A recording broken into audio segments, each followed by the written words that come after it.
સમાચાર સુરતથી જ્યાં ઈચ્છાપુરમાં 6 વર્ષીય બાળકી પર દુષ્કર્મનો જે આખો કેસ છે, આરોપી બિહારથી ઝડપાયો છે। પોલીસે આરોપીને ઘટના સ્થળે લઈ જઈ પંચનામું કર્યું। બાળકીને ચોકલેટ આપવાની લાલચ આપી દુષ્કર્મ આચર્યું હતું। બાળકીએ સમગ્ર હકીકત કાકાને જણાવીને ત્યારબાદ આખો મામલો સામે આવ્યો। આરોપી દુષ્કર્મ બાદ બિહાર ભાગી ગયો હતો અને હવે બિહારથી જ આરોપીને ઝડપ્યો છે અને ત્યારબાદ સ્થળ પર લઈ જવા તેને પંચનામું પણ કર્યું છે।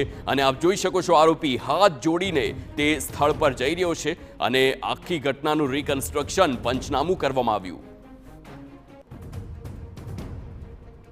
આરોપી તેમની પાડોશમાં જ રહેતો હોય બાળકીને ચોકલેટની લાલચ આપી લઈ ગયેલ હતો તથા પોતાના રૂમમાં લઈ જઈ બાળકીના હાથ અને મોઢું બાંધીને તેની સાથે બદકામ કરેલ હતું। ત્યારબાદ બાળકીએ આ બાબત પોતાના ઘરે જણાવતા બાળકીના માતા પિતા બાળકીને પોલીસ સ્ટેશન લાવી આ અંગેની ફરિયાદ દાખલ કરાવેલ હતી અને ઈચ્છાપુર પોલીસની ટીમે અહીંયા અત્રેથી રવાના થઈ બિહાર જઈ આરોપીને ગતરોજ ઝડપી પાડી અત્રે લઈ આવેલ